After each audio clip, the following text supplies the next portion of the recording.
তৃণমূল কংগ্রেস বহু একটা পরিকল্পনার ছাপের মধ্যে রয়েছে। পরিকল্পনাটা কি, যে অনেকের জেলাতে গ্রহণযোগ্যতা ছিল না, সেই জেলাতে যাদের গ্রহণযোগ্যতা ছিল না তাদেরকে দল গুরুত্বপূর্ণ নেতা মনে করেন, তাদেরকে কিন্তু একটা রিহ্যাবিলিটেশন বা পুনর্বাসনের সুযোগ তারা করে দিয়েছেন।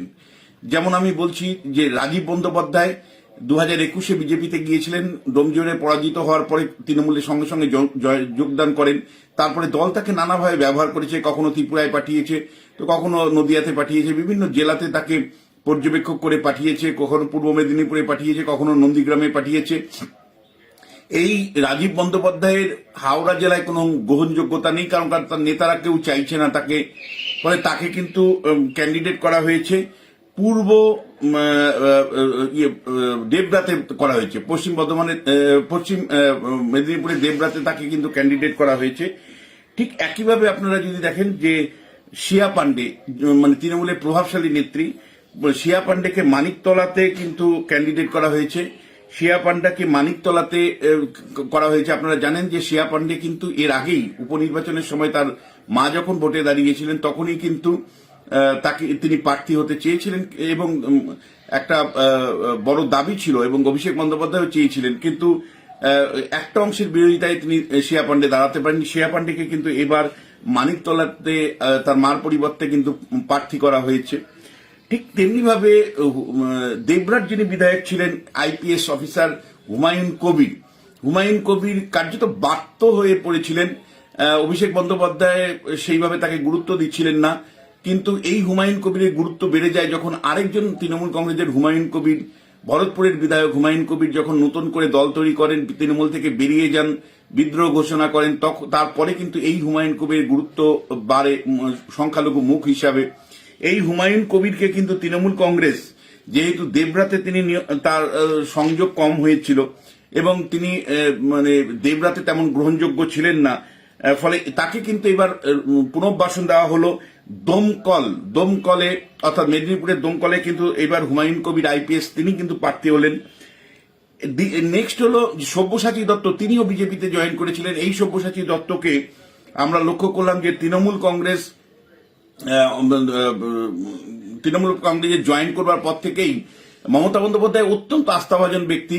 মমতা বন্দ্যোপাধ্যায় তাকে যথেষ্ট গুরুত্ব দেয়, অভিষেক বন্দ্যোপাধ্যায় সম্প্রতি গুরুত্ব দেন, কিন্তু তাকে কোথায় মানে সুজিত বোসের জায়গায় তো দেওয়া সম্ভব নয়।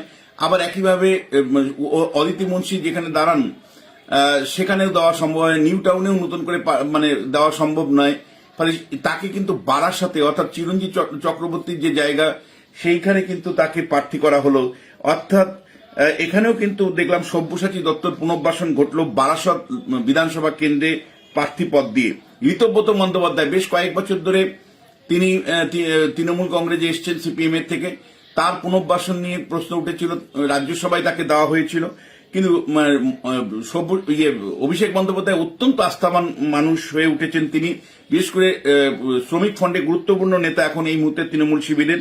তাকে উলুবেড়িয়া পূর্ব থেকে কিন্তু প্রার্থী করা হয়েছে। উলুবেড়িয়া পূর্ব কেন্দ্রতে যথেষ্ট সংখ্যালঘু মুসলিম সম্প্রদায়ের মানুষ আছে, ফলে সব মিলে এই কেন্দ্রটাতে ঋতব্রত বন্দ্যোপাধ্যায়ের জন্য মানে অনেক মানে সহজ হওয়ার সম্ভাবনাই প্রবল। আমি আগেই বললাম রাজীব বন্দ্যোপাধ্যায়কে পুনর্বাসন দেওয়া হয়েছে, ঋতব্রত বন্দ্যোপাধ্যায়কে পুনর্বাসন দেওয়া হয়েছে। দেবাংশু ভট্টাচার্যের ক্ষেত্রেও আমি বলবো যে দেবাংশুকে গতবার লোকসভা নির্বাচনে হঠাৎ করে একটা কঠিন লড়াইয়ের মধ্যে ফেলে দিয়েছিল। তাকে অভিজিৎ গঙ্গোপাধ্যায়, বিচারক অভিজিৎ গঙ্গোপাধ্যায়ের বিরুদ্ধে তাকে নামানো হয়েছিল মেদিনীপুরের তমলুকে, সেই তমলুক থেকে তিনি পরাজিত হন। এবার কিন্তু দেবাংশুকে কিন্তু গুরুত্বপূর্ণ একটা জায়গায় পাঠানো হয়েছে, চুচুড়াতে দেবাংশু, হুগলি চুচুড়া, যদিও মানে দেবাংশুর বাড়ি কিন্তু হাওড়ার বালিতে দিলে অনেক বেটার হতো, কিন্তু তার পুনর্বাসন হলো চুচুড়া। তার কারণ চুচুড়ার বর্তমান যিনি বিধায়ক, সেই বিধায়ককে নিয়ে বিতর্ক আছে, তার পারফরমেন্স নিয়ে প্রশ্ন আছে, তিনি রেগে যান, ফলে সব মিলে তার বিরুদ্ধে, অসিত বাবুর বিরুদ্ধে যে অভিযোগ আছে বা ক্ষোভ আছে, সেই মানুষের ক্ষোভটা কিন্তু আইপ্যাক টিম বুঝতে পেরেছে। তারা গ্রাউন্ড লেভেলে অ্যাসেস করে কিন্তু অসিত বন্দ্যোপাধ্যায়কে সরিয়ে দিয়েছেন, সেখানে দেবাংশু ভট্টাচার্যকে প্রার্থী করেছেন এবার লড়াইটা কিভাবে দেবাংশু লড়ে, চুচুড়া সিট কিন্তু কঠিন সিট, আমি আবারও বলবো চুচুড়া সিট যত মানে সহজ মনে হচ্ছে ততটা কিন্তু সহজ নাও হতে পারে, ফলে লড়াই কিন্তু কঠিন। দেবাংশু অবশ্যই একটা গ্রহণযোগ্য ফেস, শুভেচ্ছা তার প্রতি আমার অবশ্যই থাকবে।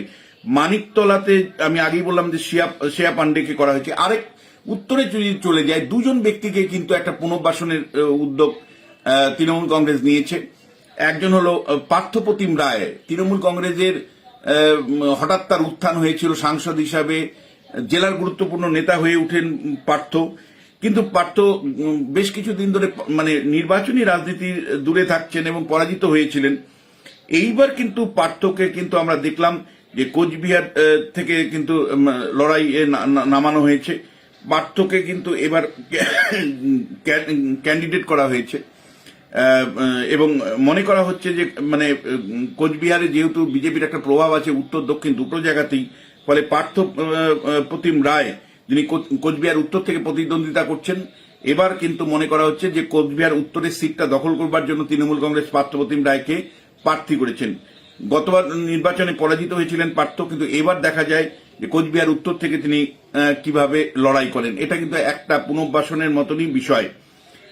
এরপরে যদি আমরা দেখি তাহলে শ্রীরামপুর থেকে তন্ময় ঘোষকে নামানো হয়েছে, ফলে এবং আরেকটা গুরুত্বপূর্ণ বিষয় মানে অবশ্যই এখানে রাজনীতির একটা কৌশল কাজ করেছে। অভিষেক বন্দ্যোপাধ্যায় প্রতিনিয়ত রাজনীতির কৌশলে যে কাজ করেন সে তার একটা লক্ষণ আমি কিন্তু দেখতে পেলাম, সেটা হলো ভাঙড়ে শওকত মোল্লাকে ক্যানিং পূর্ব থেকে সরিয়ে এনেছে। ক্যানিং পূর্বতে সংখ্যালঘু মুসলিম যে পরিমাণে আছে এমনি তৃণমূল জিতবে, ফলে ভাঙড়ে কিন্তু লড়াইটা মহসা সিদ্দিকীর সামনে সরাসরি লড়াই হবে। এই লড়াই এটা মানে ভাঙড়ের পর্যবেক্ষক করার পেছনে যে অভিষেক বন্দ্যোপাধ্যায়ের একটা সুকৌশল ছিল, দীর্ঘমেয়াদী চিন্তা ছিল, তারই প্রতিফলন কিন্তু আমরা দেখতে পেলাম। ভাঙড়ে প্রার্থী হলেন শওকত মোল্লা, ফলে দেখার জাহাঙ্গীর খানও কিন্তু আপনারা জানেন যে এবার প্রার্থী হয়েছে। শওকত মোল্লার ভাঙড়ে ক্যান্ডিডেট হওয়ার ফলে আইএসএফ এর যে দুর্গ, একমাত্র দুর্গ, সেটা কিন্তু আমার ব্যক্তিগত অ্যাসেসমেন্ট ভীষণ কঠিন হবে, বিশেষ করে এসআইআর এর পর্বের পর, যেখানে মুসলিম সম্প্রদায়ের মানুষরা মনে করছেন যে এসআইআর এ একমাত্র তৃণমূল কংগ্রেস লড়াই করেছে এবং মমতা বন্দ্যোপাধ্যায় লড়াই করেছে, ফলে মুসলিম সম্প্রদায়ের মানুষরা কিন্তু যে বিভাজনের মানে কথা একটা সময় আমরাই বলেছি, সেই বিভাজনের সম্ভাবনা যত মানে এসআই নিয়ে যত মমতা বন্দ্যোপাধ্যায় আন্দোলন করছে তত কিন্তু মানে মুসলিমরা ঐক্যবদ্ধ হচ্ছে, ফলে নওশাদ সিদ্দিকীর পক্ষে কিন্তু আসনটা খুব কঠিন হবে যদি ভোটে দাঁড়ায়। সহজে কিন্তু গতবারের মতন জয়ী হবেন নিশ্চিত করে বলা যায় না। সব মিলে আমি বলবো যে একটা বড় ভুল যদি বলবো যায় তৃণমূল কংগ্রেস অবশ্যই করেছে, নন্দীগ্রামে কেবল সদ্য বিজেপির থেকে আসা যাকে প্রার্থী করা হয়েছে তার বিরুদ্ধে মার্ডারের মামলা আছে। তিনি 2021 সালের বিধানসভা নির্বাচনের পরে তার বিরুদ্ধে সরাসরি মার্ডারের মামলা আছে, ফলে আমার মনে হয় যে এই মানে শুভেন্দু অধিকারীকে কার্যত কেক আপ দেওয়া হলো, বা বলা যায় যে ছেড়ে দেওয়া হলো বলা যায়। শুভেন্দু অধিকারীর বিরুদ্ধে যাকে প্রার্থী করা হয়েছে সেই প্রার্থী কিন্তু অত্যন্ত দুর্বল হলো। এই কারণে আমি বলবো যে তার একটা অঞ্চলে কিছুটা প্রভাব থাকলেও তিনি যেহেতু সদ্য বিজেপি থেকে তৃণমূলে গেছেন, ফলে মুসলিম সম্প্রদায়ের মানুষরাও যে তাকে খুব ভালোভাবে নেবে আমার একেবারেই মনে হচ্ছে না। বিশেষ করে যেখানে প্রায় 30% কাছাকাছি সংখ্যালঘু মুসলিম সম্প্রদায়ের মানুষ আছেন নন্দীগ্রামে, আর যেখানে একটা মানে তৃণমূল সরকারই তার বিরুদ্ধে একটা মার্ডারের মামলা হয়েছিল এবং যতটুকু জানা যায়, আমি যদি ভুল না করি, তাকে জেল খেটেছেন তিনি। ফলে জেল খাটা একটা মানুষকে প্রার্থী করার মধ্য দিয়ে তৃণমূল কংগ্রেস কি বার্তা দিল ঈশ্বর জানে, তৃণমূল কংগ্রেসই জানে। এটা একটা ভুল চাল বলেই আমি মনে করছি, কারণ এতে কার্যত শুভেন্দু অধিকারীকে নির্বাচনের আগেই জয়ী ঘোষণা করে দিল তৃণমূল কংগ্রেস। সব মিলে আমার যেটা মনে হয় যে অল্প বয়সী ছেলে মেয়েদেরকে তারা নির্বাচনে প্রার্থী করেছেন বিরাট পরিমাণে, কিন্তু সংখ্যালঘু সম্প্রদায়ের সংখ্যা কিন্তু আমি বলবো যে যথেষ্ট কম। 47 যদি হয়, 47টা মানে সংখ্যা কিন্তু যথেষ্ট কম। এই কারণে আমি বলতে চাই যে এ রাজ্যে কিন্তু একটা সময় 67 জন সংখ্যালঘু সম্প্রদায়ের বিধায়ক নির্বাচিত হয়েছিলেন। এই নির্বাচনেও কিন্তু আমরা নিশ্চিত করে বলতে পারি যে সংখ্যালঘুদের প্রতিনিধিত্ব 50-এর নিচে হবে, কারণ বিজেপি যে 144 জন প্রার্থী ঘোষণা করেছে তাদের সংখ্যালঘু মুখী নেই বিজেপির 144 জনের মধ্য দিয়ে। আর লেফটের কেউ জিতবে এরকম পরিস্থিতি কি আদতেও আছে কিনা আমি বলতে পারবো না এই মুহূর্তে। কংগ্রেস থেকে যদি 2-1 জন সংখ্যালঘু জেতেন তাহলে সেটাই একটা ইম্পর্টেন্ট বিষয় হবে, কিন্তু তারপরেও আমি বলবো সংখ্যালঘুদের প্রতিনিধিত্ব পশ্চিমবাংলার বিধানসভায় আবারও কমবে।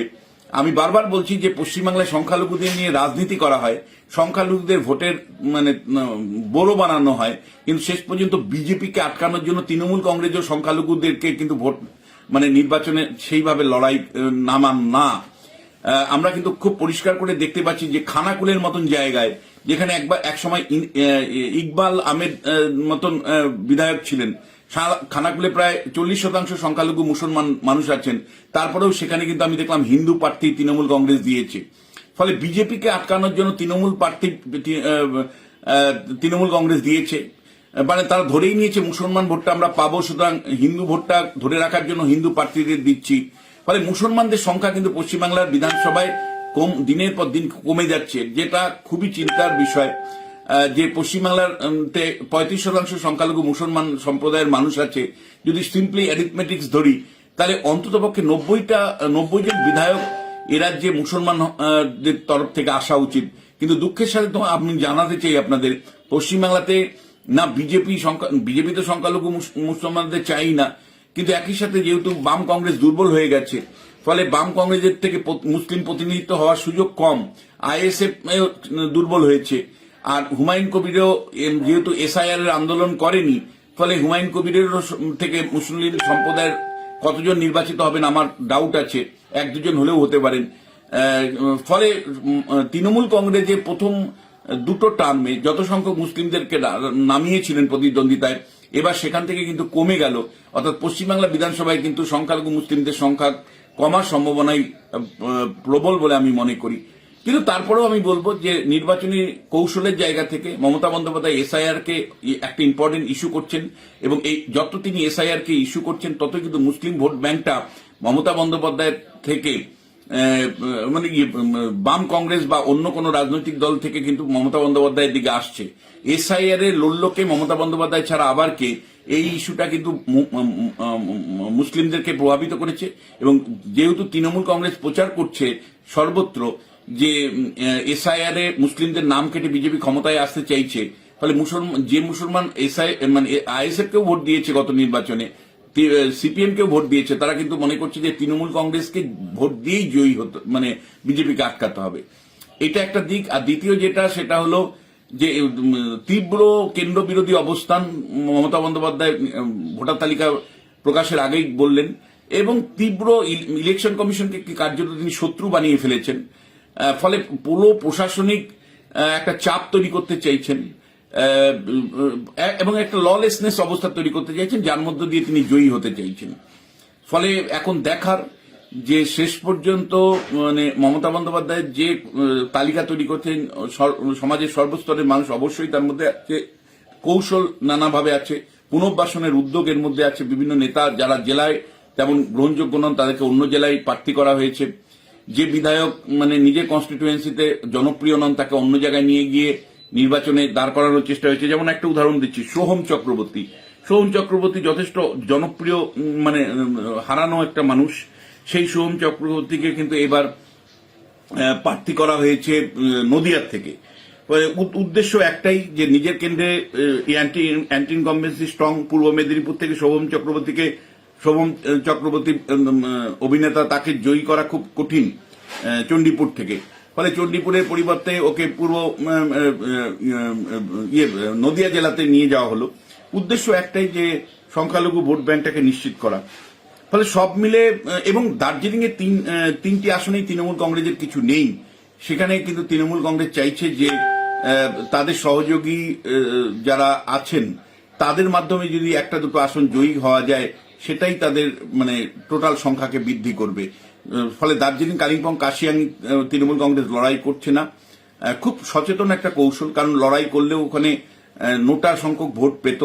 তার পরিবর্তে তারা দার্জিলিং এর সহযোগী দল এর মাধ্যমে যদি একটা দুটো আসন পায় সেটাই তাদের লাভ। আগামী কয়েকটা দিন খুব গুরুত্বপূর্ণ, কারণ বিজেপি এখনো বহু প্রার্থী মানে 144টা প্রার্থী কেবল সিলেক্ট করেছে। কিছু প্রার্থীর নাম এখনো বামপন্থীদের তরফ থেকে বাকি আছে, কংগ্রেসের তরফ থেকেও প্রার্থী তালিকা এখনো বাকি আছে। যেটা শোনা যাচ্ছে যে বহরমপুর থেকে অধীর চৌধুরী নির্বাচনে প্রতিদ্বন্দ্বিতা করবেন।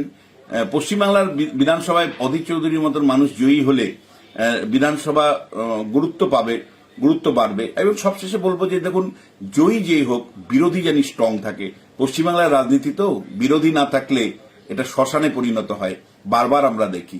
সেই কারণে যে জয়ী হোক, কিন্তু ভাই স্ট্রং একটা বিরোধী চাই, শক্তিশালী বিরোধী পশ্চিমবাংলার গণতন্ত্রকে পাহারা দিতে পারে। সেই কারণে মানে একটা শক্তিশালী বিরোধী জানি ভগবান আমাদের এই বিধানসভায় পাঠান, সেটাই একমাত্র কাম্য। জয়ী যে মানুষ যাকে জয়ী করবে নিশ্চয়ই সেই দল শাসন ক্ষমতায় আসবেন, কিন্তু দয়া করে শক্তিশালী বিরোধী দল পাঠাবেন, না হলে কিন্তু পশ্চিমবাংলা একটা নরক হয়ে যাবে।